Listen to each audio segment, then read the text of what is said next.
पितृपक्ष में यह काम जरूर करें, जीवन बदल जाएगा, घर में आएगी सुख समृद्धि, माता लक्ष्मी, भगवान विष्णु एवं महादेव की बरसेगी कृपा होगी, हर मनोकामना इच्छा पूरी। मित्रों, आज की वीडियो बेहद ही खास होने वाली है।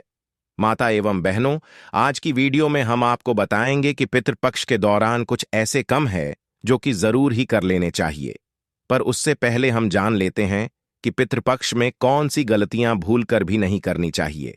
फिर हम जानेंगे पितृपक्ष में वह कौन सा काम कर लेने से आपके सभी मनोकामनाएं, इच्छाएं पूरी हो जाती हैं और आपके पूर्वज भी आपसे प्रसन्न हो जाते हैं, यानी कि आपका पितृदेव आपसे प्रसन्न हो जाते हैं और आपको मिलता है मनोवांछित फल। इन सभी बातों को जानने के लिए चलिए इस वीडियो के माध्यम से हम आपको सभी जानकारी देंगे।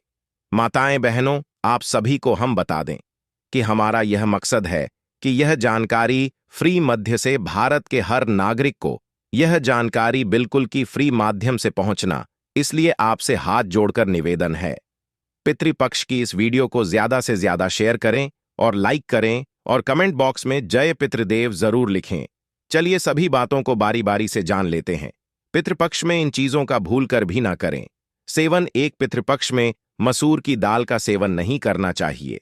दरअसल ऐसा करना अशुभ माना जाता है। ज्योतिष शास्त्र में मसूर दाल का संबंध मंगल से माना गया है और मंगल क्रोध का कारक है, इसलिए मसूर दाल का सेवन पितृपक्ष में मना किया गया है। दो, पक्का चावल जिसे उसने भी कहा जाता है, इसका सेवन भी पितृपक्ष में वर्जित माना गया है। पूजा पाठ के काम में अरवा चावल का इस्तेमाल किया जाता है, जिसे कच्चे चावल के नाम से भी जाना जाता है। इसका सेवन आप कर सकते हैं। तीन, शास्त्रों के अनुसार इस दौरान मूल्य गाजर का सेवन नहीं करना चाहिए। दरअसल मूली और गाजर को अशुद्ध माना जाता है। पूजा पाठ में इनका इस्तेमाल भी वर्जित है। दरअसल इस सब्जियों का संबंध राहु से होता है। चार, शास्त्रों में अरबी का सेवन भी पितृपक्ष में वर्जित माना गया है, इसलिए इस दौरान अरबी और करेला को सेवन भूलकर भी ना करें, वरना आपके पिटारी आपसे नाराज हो सकते हैं। दूध का सेवन नहीं करना चाहिए। हालांकि आप जिस दिन पितरों की तिथि है उसे दिन उनके नाम का खीर बना सकते हैं। दरअसल खीर को पितरों का भजन माना गया है, इसलिए खीर का सेवन आप कर सकते हैं। 6, भूलकर भी पितृपक्ष के दौरान किचन में लोहे के बर्तन का इस्तेमाल भूलकर भी नहीं करना चाहिए। इस दौरान लोहे के बर्तन में खाना नहीं बनना चाहिए। धार्मिक मान्यताओं के अनुसार पितृपक्ष में लोहे के बर्तन में खाना बनाने से पितृ नाराज हो जाते हैं। दरअसल पितृपक्ष के दौरान पितृ लोहे के बर्तन में खाना बनाने से तृप्त नहीं हो पाते हैं। यही वजह है कि इस दौरान लोहे के बर्तन का इस्तेमाल ना करें, इससे उनकी आत्मा को शांति नहीं मिलती है। पितृपक्ष में भूलकर भी ना करें। यह का एक श्रद्धा के दौरान दर्पण के लिए काले तिल का प्रयोग किया जाता है। इस दौरान भूलकर भी लाल या सफेद तिल का इस्तेमाल ना करें। 2, पितृपक्ष के दौरान मांगलिक कार्य नहीं करनी चाहिए, जैसे विवाह, गृह प्रवेश, दुकान का मुहूर्त आदि। इस तरह के मांगलिक कार्य नहीं करनी चाहिए। साथ ही इस समय में कोई भी नया सामान भी नहीं खरीदना चाहिए। 3, पितृपक्ष में किसी से भी झूठ नहीं बोलना चाहिए। इसके अलावा किसी को अपशब्द नहीं कहना चाहिए। सट्टा खेलने, किसी के साथ छल कपट करना, इस तरह के कार्य नहीं करनी चाहिए। ऐसा करने से पिटारी नाराज हो जाते हैं। साथ ही पितृपक्ष के दिनों में ब्रह्मचर्य का पालन करना चाहिए। पर यदि कोई जानवर, साधु आता है तो उनका अपमान ना करें। इन लोगों का अपमान करने से आपके पिता आपसे नाराज हो सकते हैं। साथ ही घर की चौखट पर यदि कोई गाय, कुत्ता, भिखारी आता है तो उनका अपमान भी ना करें। 5, श्राद्ध करने वाले को बाल, नाखून और दाढ़ी नहीं कटवानी चाहिए। चलिए दोस्तों, अब जानते हैं कि पितृपक्ष में क्या करना चाहिए। 1, पितृपक्ष में प्रतिदिन पितृ गायत्री मंत्र का जब अवश्य करें, पितृदोष से मुक्ति मिलेगी। 2, प्रत्येक श्रद्धा वाले दिन गाय, कुत्ते, चींटियां और कौन को भी भोजन प्रदान करना चाहिए। इन चीजों की भी है मनाही। ऐसा माना गया है कि पितृपक्ष के दौरान सरसों का तेल, झाड़ू और नमक खरीदने से व्यक्ति को त्रिदोष लग सकता है, जिस कारण व्यक्ति को कई तरह की समस्याओं का सामना करना पड़ता है। ऐसे में आपके यह सभी चीजें पितृपक्ष से पहले ही खरीद कर रख लेनी चाहिए। इन नियमों का जरूर रखें ध्यान। पितृपक्ष के दौरान कुछ मांस मदिरा से दूरी बनानी चाहिए। इस अवधि में लहसुन प्याज रहित सात्विक भोजन ही खाएं। साथ ही पितृपक्ष में ब्रह्मचर्य का पालन करना चाहिए। इसी के साथ अपने आसपास का माहौल भी सात्विक रखने का प्रयास करें।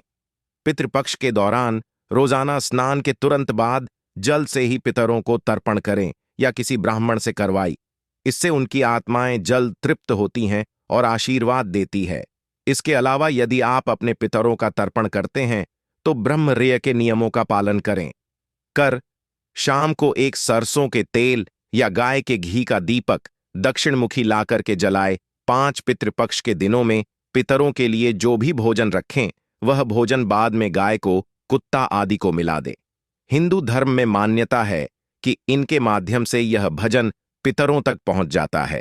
6 प्रत्येक श्रद्धा वाले दिन यथाशक्ति ब्राह्मण या गरीबों को भोजन कारण और यथाचित्त दक्षिणा देकर आशीर्वाद। 7 पितृपक्ष में पितरों की अनुकूलता पाने हेतु श्रीमद् भागवत महापुराण का मूल पाठ तथा श्रीमद् भागवत गीता का पाठ करें।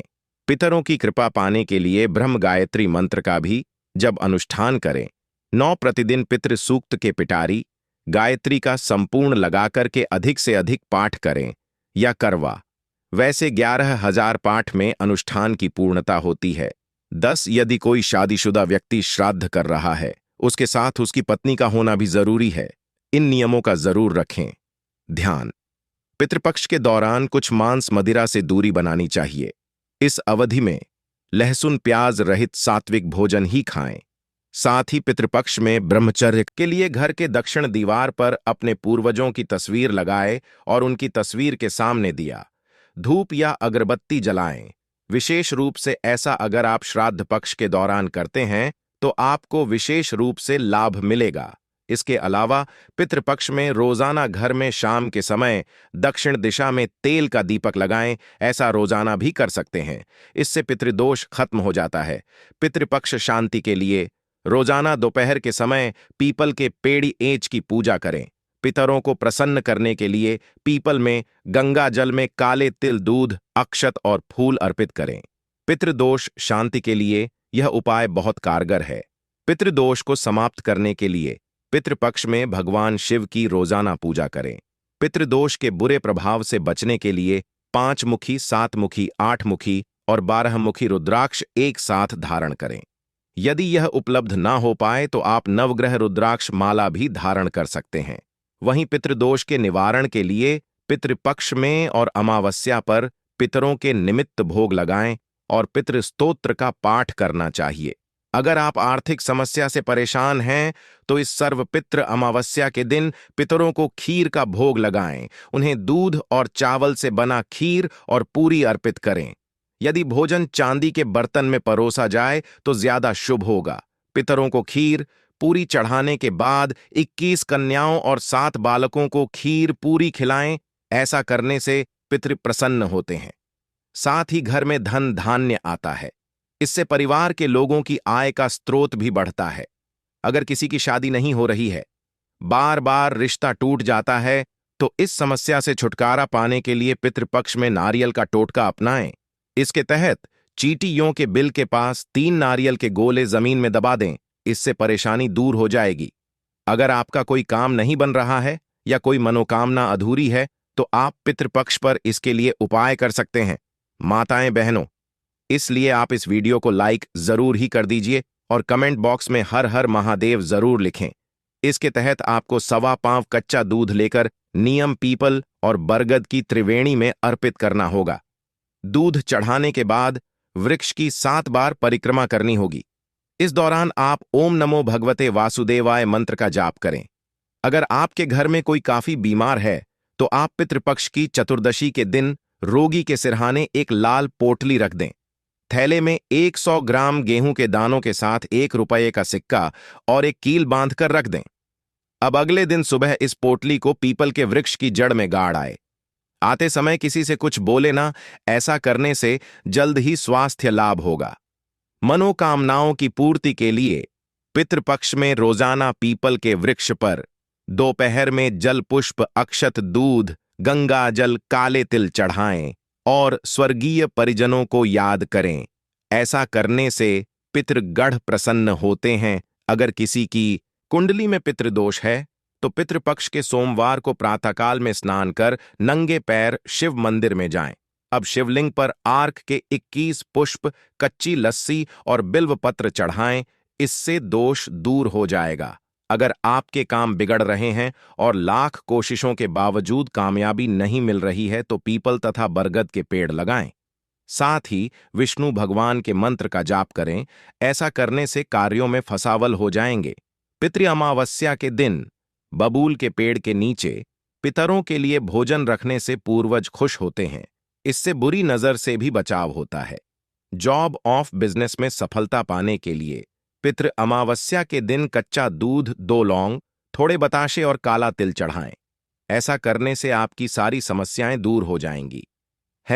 इस दौरान भूलकर भी लाल या सफेद तिल का इस्तेमाल न करें, जो घर की चौखट पर आएगा। कुत्ते को भिखारी या अन्य किसी को भूखा ना लौटाए। अतिथियों का आधार के साथ सत्कार करें। भूलकर भी किसी का अपमान न करें। श्राद्ध करने वाले को बाल, नाखून और दाढ़ी नहीं कटवाना चाहिए। श्राद्ध पक्ष के दौरान साबुन, शैम्पू या किसी भी प्रकार का तेल का उपयोग न करें। श्राद्ध करने के लिए लोहे के बर्तन का इस्तेमाल नहीं करना चाहिए, ना ही स्टील के बर्तन का प्रयोग करना चाहिए। इस दौरान आप पीतल के बर्तन में भोजन कर सकते हैं और तांबे के बर्तन में पानी पीना चाहिए। श्रद्धा के लिए आप जो भोजन बना रहे हैं उसको ना तो चखना चाहिए, ना ही पहले खुद खाना चाहिए। जरा पिता का श्राद्ध पुत्र करता है। पुत्र के न होने पर पत्नी को श्राद्ध करना चाहिए। पत्नी न होने पर सगा भाई श्राद्ध कर सकता है। एक से ज्यादा पुत्र होने पर बड़े पुत्र को श्राद्ध करना चाहिए। उक्त नियम से श्रद्धा नहीं करने पर पितृ नाराज हो जाते हैं। अपने घरों में बड़ा पुत्र है, फिर भी छोटा पुत्र श्रद्धा करता है। छोटा पुत्र यदि अलग रह रहा है तब भी सभी को एक जगह एकत्रित होकर श्राद्ध करना चाहिए। चलिए दोस्तों, अब जानते हैं कि पितृपक्ष में क्या करना चाहिए। एक पितृपक्ष में प्रतिदिन पितृ गायत्री मंत्र का जब अवश्य करें। पितृदोष से मुक्ति मिलेगी। 2 प्रत्येक श्रद्धा वाले दिन गाय, कुत्ते, चींटियां और कौन को भी भोजन प्रदान करना चाहिए। 3 पी पक्ष के दौरान रोजाना स्नान के तुरंत बाद जल से ही पितरों को तर्पण करें या किसी ब्राह्मण से करवाई। इससे उनकी आत्माएं जल्द तृप्त होती हैं और आशीर्वाद देती हैं। इसके अलावा यदि आप अपने पितरों का तर्पण करते हैं तो ब्रह्मचारी के नियमों का पालन करें।